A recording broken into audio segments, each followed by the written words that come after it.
Hello everyone, welcome to my channel Commerce Logy, and now we would be having with us CS Dipanshu Saxena, and he would be discussing about the importance and need of professionals in India. Over to you, sir. Thank you for the introduction, such a lovely, kind words for me. And yes, this webinar will be very important for those who will be, pursuing their profession in the upcoming years, or who are already in the profession. So, need and importance of professionals in India is a very wider topic, which need to be discussed, and that is a very important topic. So, Yeah, sir. So, sir, would you like to elaborate on why do you think more people should opt for professional careers? I think I will be speaking both the languages, English and Hindi as well, because the audience would be, more of the Hindi और English दोनों उनको समझ में आना चाहिए. That's why I'm, talking in both the languages. देखिए, जितना ज्यादा Yeah. लोग प्रोफेशनल करियर को ऑप्ट करेंगे ना, तो उनके लिए बेनिफिट बहुत ज्यादा होने वाला है, because being a professional as a company secretary, जब आप किसी प्रोफेशन को ज्वाइन करते हो या आप किसी तरह के प्रोफेशन को फॉलो करते हो, तो you are working as an independent entrepreneur. So you can help those people जिनको नॉलेज नहीं है, जिनको डायरेक्शन नहीं पता है, उनको आप एक डायरेक्शन दे सकते हो, उनको आप मोटिवेट कर सकते हो to pursue in their business. तो ज्यादा से ज्यादा लोग अगर इस प्रोफेशन का हिस्सा बनेंगे खुद को, उनके लिए भी बेहतर है, और साथ साथ जो भी उनसे लोग जुड़ने वाले हैं, उनके लिए बहुत बेहतर होने वाला है, क्योंकि as we all know, the professionals are the one who is having a special knowledge in their field. वो ऐसे ही प्रोफेशनल नहीं बन जाते हैं, क्योंकि उन्होंने अपनी लाइफ के 3 से 4 साल जब प्रोफेशन को देते हैं, तो उनके पास डेफिनेटली एक स्किल होती है, एक एक्सपर्टीज होती है, एक एरिया होता है जहां पर उनकी कमांडिंग होती है. तो मेरा यही बोलना है कि जितने ज्यादा स्टूडेंट्स या जितने भी ज्यादा आने वाला जो यूथ है हमारा, प्रोफेशन में अगर घुसेगा, तो हमारे देश के लिए एज अ बहुत इम्पोर्टेंट होने वाला है. Now would also like to know the benefits of a professional career. Like अगर इस करियर में लोग आते हैं तो और क्या क्या benefits हो सकते हैं other than growth and a better expertise in the thing. देखिए, अगर प्रोफेशनल में कोई भी एंटर करता है, अगर हम देखें कि इसके अलावा उसके पास क्या क्या जो बेनिफिट्स होने वाले हैं. देखिए, क्या होता है कि मैं एक आपको कंसेप्ट के हिसाब से समझाऊंगा, एक थ्योरी के हिसाब से समझाऊंगा. देखिए, क्या होता है कि जब कोई इंसान पढ़ लिख कर डिग्री हासिल कर लेता है और वो जॉब परस्यू करने जाता है, तो that is only justified to the degree जो उसने होल्ड करी हुई है. और वो होल्ड करने के बाद जो है मार्केट में जाता है, जॉब परस्यू करता है, वो that is just a justification to the degree. But जब कोई प्रोफेशन को फॉलो करता है, तो सिर्फ और सिर्फ आपको जस्टिफाई नहीं करना है अपनी डिग्री को. आपको क्या जस्टिफाई करना है कि देयर मस्ट बी अ आपको एक सेल्फ सेटिस्फैक्शन मिलना चाहिए. Income should not be always a matter of belongings, क्योंकि आपको जो है, अगर आप अल्टीमेटली सेल्फ सेटिस्फाइड हो अपनी लाइफ में, तो आप आने वाले वक्त में प्रोसीड कर सकते हो और एक सक्सेसफुल करियर को अडॉप्ट कर सकते हो. इसीलिए मुझे ऐसा लगता है कि इसके अलावा जो आपके बेनिफिट्स हैं, वो आपकी पर्सनालिटी डेवलपमेंट, आपकी पर्सनालिटी डिसीजन लेने की क्षमता, चीजों को प्रोएक्टिवली काम करना एकदम. सो आई वाज जस्ट टेलिंग ये दैट कि जितने ज्यादा लोग प्रोफेशन का हिस्सा बनेंगे, उनको इंडिपेंडेंटली डिसीजन लेने की क्षमता उनकी बढ़ेगी और उनका पर्सनालिटी डेवलपमेंट होगा. So, sir, now I would also like to ask you that why does India need more professionals? This is a very interesting question, Palak, कि इंडिया को, हमारे देश को प्रोफेशनल्स की क्यों इतनी ज्यादा आवश्यकता पड़ रही है. देखिए, क्या है, जैसे कि आपने कोविड वाले अभी आप देख ही रहे हो, जितनी ज्यादा पेंडेमिक से हम लोग गुजर रहे हैं, तो बहुत ज्यादा हमारे बिजनेसेस, हमारे प्रोफेशंस, हमारी जॉब बहुत ज्यादा हैम्पर ऑलरेडी कर चुकी हैं. और हमारे ऑनरेबल प्राइम मिनिस्टर ने ये भी सलाह दे दी है लोगों को कि आप अपने हिसाब से अपने कार्य को शुरू करें. तो देखिए, हमें आने वाले वक्त में बहुत ज्यादा प्रोफेशनल्स की इसलिए जरूरत पड़ेगी, क्योंकि बीइंग अ बिजनेसमैन, एक बिजनेसमैन जब अपना बिजनेस शुरू करता है, तो he is a very good entrepreneur. उसके पास क्रिएटिविटी होती है, उसके पास वो सारी स्किल्स होती हैं जिससे वो बिजनेस को शुरुआत करता है. लेकिन जब वो बिजनेस की शुरुआत करता है, जो बीच के उसके बिजनेस को ग्रो करने का जो प्रोसीजर होता है, फ्रॉम द जीरो से लेके ऊपर तक जाने का जो प्रोसीजर होता है, उस प्रोसीजर्स को हम जैसे प्रोफेशनल्स ही उनको आगे जाके बढ़ा सकते हैं. इसीलिए आने वाले वक्त में इंडिया में प्रोफेशनल्स की बहुत ज्यादा डिमांड होने वाली है, because if a company secretary will be appointed as a law में आपको एक्सपर्टीज प्रोवाइड कर देगा. चार्टर्ड अकाउंटेंट विल बी किसी बिजनेसमैन के साथ मिलेगा, तो वो आपको अकाउंटेंसी की जो है आपको पूरा वर्क प्रोफाइल आपको बता देगा किस तरीके से आपको करना है। कोई एडवोकेट्स अगर आप हायर करोगे तो वो आपको लीगल प्रोसीडिंग्स के बारे में बता देगा। तो इस तरह के प्रोफेशनल्स की आने वाले वक्त में डेफिनेटली बहुत ज्यादा डिमांड होने वाली है, क्योंकि जितने ज्यादा लोग एंटरप्रेन्योर बनेंगे, अपना बिजनेस शुरू करेंगे, उस लिए प्रोफेशनल्स की उनको हमेशा एक सपोर्ट, एक बैक एंड सपोर्ट की जरूरत पड़ेगी, अदरवाइज वो ग्रो नहीं कर पाएंगे बिजनेस में। Very true, sir. Very true. I truly agree to it. So, sir, my next question would be, what is the scope of professional careers in India? Scope होने वाला है प्रोफेशनल्स का, वो बहुत ज्यादा वाइडर है। देखिए वाइडर क्यों है, जब एक स्टूडेंट, मैं आपको पीछे से बताता हूँ, जब आपका एकेडमिक्स से शुरू होता है तो आपको वहां पे इसका स्कोप नजर नहीं आता है। जब आप 12th क्लियर करते हो, उसके बाद किसी प्रोफेशन को 3 से 4 साल, 4 से 5 साल जब आप देते हो, तो आप यही सोचते रह जाते हो कि इसका स्कोप है कि नहीं है। मैंने जो 5 साल पढ़ाई करी है, आने वाले वक्त में क्या इसका मार्केट में स्कोप है भी, या सिर्फ मैं पढ़ के और इस डिग्री को साइड में रखने वाला हूँ। लेकिन वो स्कोप आपको जैसे जैसे आप स्टडीज करते हो, जैसे जैसे आप डील करते हो अपनी एजुकेशन को, वैसे वैसे आपको पता चलता है कि अरे स्कोप छोटी सी 5 रुपए की चीज से ले 5 करोड़ तक की चीज में हमारा स्कोप है। स्कोप एज इन, अगर आप बात करो, अगर आप घर भी बैठे हो और आपको जॉब नहीं है, आपके पास कोई इशू नहीं है, आपके पास इतने ज्यादा एक्सपर्टीज है, आप इतने ज्यादा प्रोफेशनल हो, आपके पास नॉलेज अलग से है, तो आप अपना सेटअप खुद स्टार्ट कर सकते हो, क्योंकि सर्विसेज आर देयर। हमारा मेन ऑब्जेक्ट क्या होता है, हमारा मेन ऑब्जेक्ट कभी भी प्रॉफिट बेस्ड नहीं होता है, हम पहले सर्विस देते हैं, profit is our second priority. और जो लोग प्रॉफिट से ऊपर सर्विसेज को रखते हैं, तो उनका स्कोप मार्केट में कभी खत्म हो ही नहीं सकता। मेरे हिसाब से इट इज ग्रो करने वाला स्कोप है। Professionals will always be required in upcoming futures. आप कोई भी बंदा या कोई भी बच्चा अगर प्रोफेशनल कोर्स करता है तो 5 साल उन्हें पेशेंस से बिताना है अपने कोर्स में। उसके बाद जो उनकी क्वालिटी जो उनको इनहेंस करनी है, वो 5 साल के बाद उनको पता चलेगा कि उन्होंने क्या किया था और उन्हें क्या जरूरत पड़ेगी।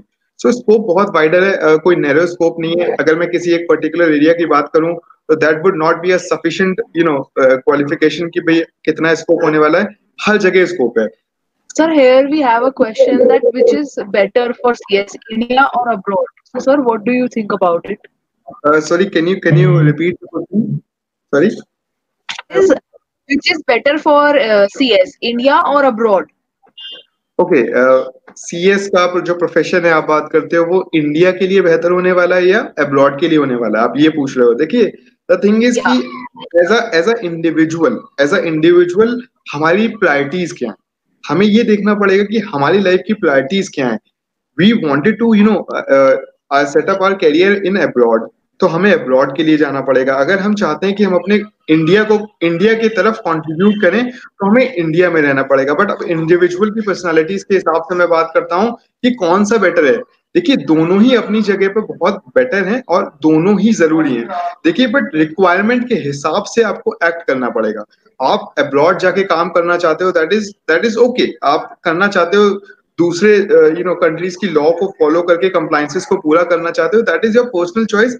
बट फॉर मी, हम इतने खूबसूरत देश का हिस्सा हैं, तो why don't we provide our skills and expertise to our nation. यार हम दूसरी जगह पे जाने की हमें कोई आवश्यकता है नहीं, हमारे इंडिया में भी बहुत सारी अपॉर्चुनिटीज हैं। तो मेरा जो सजेशन रहेगा वो इंडिया में रहो, अपने इंडिया में कंट्रीब्यूशन दो, that would be a better better objective for you also.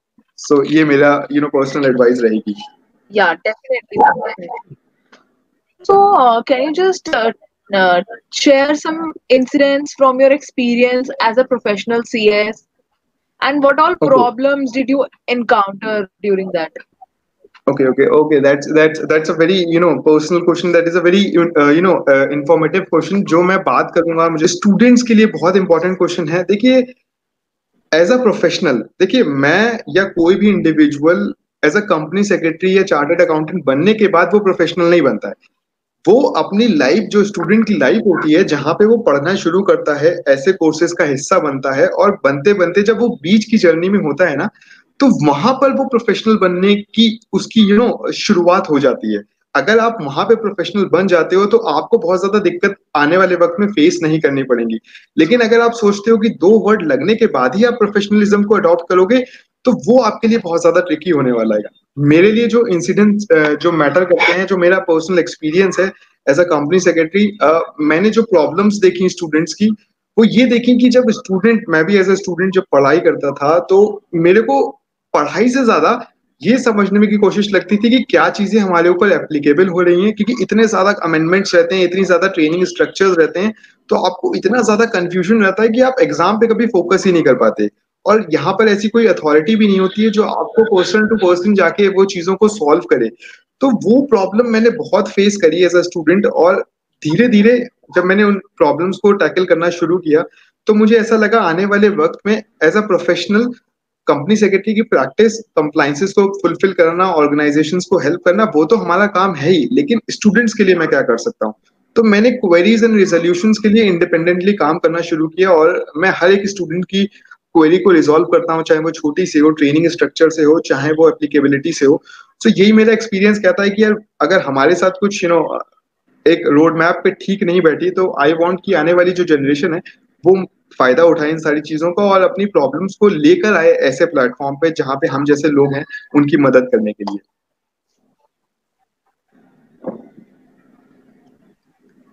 Sir, here we have a question that one of our viewers has a startup idea and he is into CS.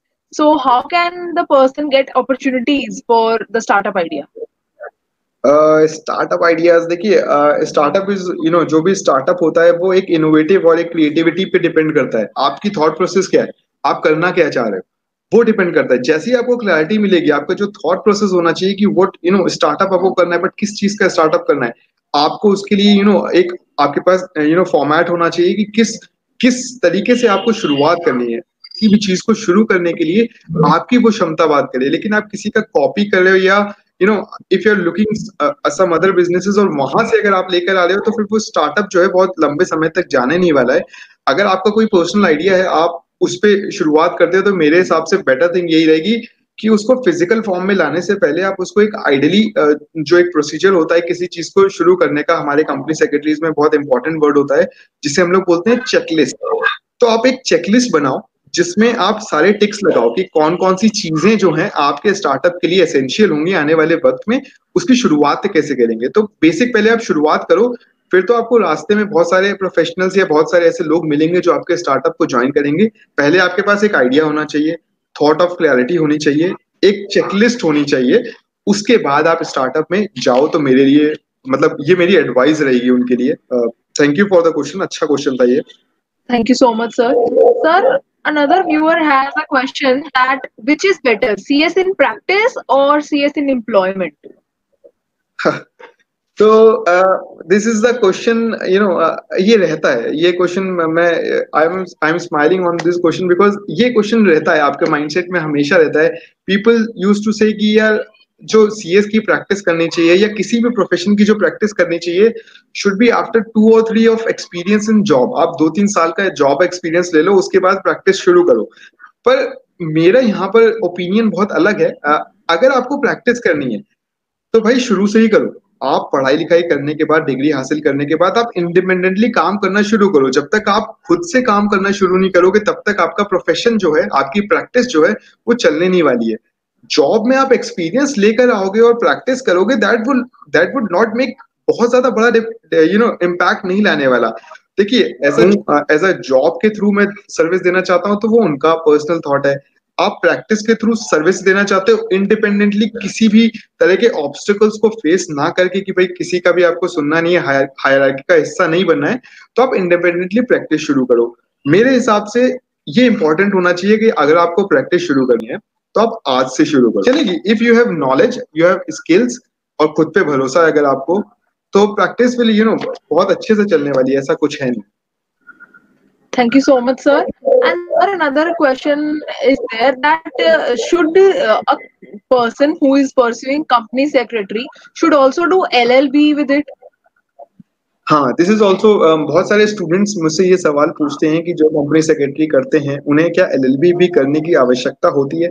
देखिए मेरा जो personal opinion कहता है वो ये कहता है, देखिए आप अगर कंपनी सेक्रेटरी का कोर्स, एक प्रोफेशनल डिग्री आप ऑलरेडी ले रहे हो, तो आप एलएलबी में जाने का, देखिए आप LLB तब कर सकते हो, मेरे पास दो चीजें हैं, CS और LLB आप तब करो when you wanted to go in a corporate world. जब आप MNCs और कॉर्पोरेट में जाना चाहते हो तो CS भी करो, LLB भी करो, क्योंकि वो आपको ज्यादा एक्सपोजर देने वाला है। लेकिन अगर आप प्रैक्टिस में ही उतरना चाहते हो तो LLB करने का आपका कोई ऐसा यूज नहीं होने वाला है, क्योंकि LLB is a very different, मानता हूं कि दोनों सिमिलैरिटीज हैं, बट वो बहुत डिफरेंट फील्ड है, because that only talks about different different laws, but as a company secretary there is a particular law which is like similar BTech plus जो आपका MBA वाला होता था सीन, वो वाला सीन है बिल्कुल। अगर आप बीटेक प्लस MBA कर लेते थे तो बहुत ज्यादा आपको बोला जाता था कि that is you are over qualified, और आपने एक अलग एरिया बना लिया। वैसे ही है कि अगर आप MNCs में जाना चाहते हो, अगर आप जॉब में जाना चाहते हो, मल्टीनेशनल्स में जाना चाहते हो, तो आप CS प्लस LLB करो। But if you want to practise, आप खुद का बिजनेस करना चाहते हो, प्रैक्टिस करना चाहते हो, तो CS is more than enough.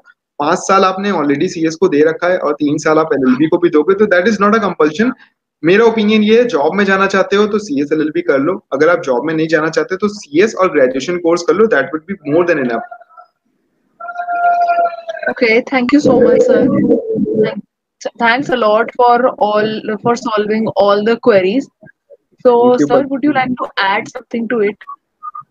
I would like to add, मैं टॉपिक के ही बारे में बात करूंगा। मैं बस इतना कहना चाहता हूँ, जो भी हमारे स्टूडेंट हैं या जो हमारे यूथ हैं, आने वाली जो जनरेशन है या जो अभी इस तरह के कोर्स का हिस्सा है, मैं बस यही बोलूंगा कि एज अ प्रोफेशनल आपकी बहुत ज्यादा रिस्पॉन्सिबिलिटीज बढ़ जाती हैं, क्योंकि आप ऐसे बंदे बन जाते हो जहां पर अकाउंटेबल भी आप हो, आप ही लायबल हो, आप अपने काम के लिए आप ही जिम्मेदार हो, आपको ही क्वेश्चंस को सॉल्व करना पड़ेगा। तो अगर आप एक्सपर्टीज ले रहे हो, नॉलेज ले रहे हो, तो उस पे कमांड रखो। सबसे इंपॉर्टेंट चीज एज अ प्रोफेशनल मैं ऐड करना चाहूंगा कि you must be ethical person. आपको बहुत ज्यादा एथिक्स पे ध्यान देना पड़ेगा, आपको एक कोड ऑफ कंडक्ट के दायरे में रहना पड़ेगा। आप एक प्रोफेशन के मेंबर हो, तो आपको इतने सारे कोड ऑफ कंडक्ट और स्टैंडर्ड्स और एथिकल वैल्यूज को नजरअंदाज आप नहीं कर सकते। तो आप पहले समझ लें, अगर आप किसी भी प्रोफेशन में आना चाहते हैं, चाहे वो कंपनी सेक्रेटरी हो, चार्टेड अकाउंटेंट हो, डॉक्टर्स हो, एडवोकेट्स हो, किसी भी जगह आना चाहते हो, तो सबसे इंपॉर्टेंट चीज आपके लिए होने वाली है पेशेंस होना चाहिए आपके पास। अगर आपके पास पेशेंस नहीं है ना, तो इन सारे कोर्सेज में एंटर मत करो, क्योंकि क्या है कि बीच में जब आप जर्नी कर रहे होते हो एज ए स्टूडेंट से आप प्रोफेशनल बन रहे होते हो, तो वहां पे ऐसे पीरियड्स आते हैं जिसके लिए आपको पेशेंस बहुत इंपॉर्टेंट है। अगर आपको पेशेंस नहीं हो रहा है तो आने वाले वक्त में, क्योंकि प्रोफेशनल बनने के बाद वो पेशेंस आप जनरेट नहीं कर पाओगे, आपको मिडिल ऑफ द लाइफ में ही वो जनरेट करना पड़ेगा। तो आप अगर किसी कोर्स को 5 साल देने के लिए तैयार हो, तो आप इस प्रोफेशन में आओ। और अगर आपको लगता है कि नहीं, better opportunities are waiting outside, तो आप वो करो। मेरे हिसाब से बीइंग अ सक्सेसफुल प्रोफेशनल या इंडिविजुअल, अगर आपको एक सक्सेसफुल इंडिविजुअल या प्रोफेशनल बनना है, तो earnings are not only the concept. जब तक आपको सेल्फ सेटिस्फैक्शन नहीं मिल रहा आपके काम से, तब तक आप सक्सेसफुल नहीं हो। ये मेरी डेफिनेशन कहती है। आप सेल्फ सेटिस्फाइड हो, you are successful. You are earning 1,50,000 but you are not self satisfied, तो आप सक्सेसफुल नहीं हो किसी भी तरीके से। हैप्पी रहो, सेल्फ सेटिस्फाइड रहो, अपने प्रोफेशन को एंजॉय करो, उसको प्रेशर की तरह मत लो, उसको एज एन एंजॉयमेंट आप काम करोगे। That would be advice to all the professional और आने वाले जो स्टूडेंट्स हैं इस प्रोफेशन में। तो यही मेरे वर्डिक्स हैं। Okay, Thanks a lot for thank you. giving your precious time to our channel, and we will. Always always welcome, Palak. Thank you for inviting me as a guest speaker, or talking over this particular topic. Thank you, Palak, and you are doing such a lovely job. आप education को promote कर रहे हो, मैं भी उसी से field से हूँ। बहुत अच्छी बात है, आप students की help कर रहे हो, and ऐसे sessions आप लेते रहो, and हम लोग हमेशा अपना वक्त आपको provide करेंगे। Thank you, Palak. Thank you for such a lovely words and invitation. Thank you. Thank you so much, sir.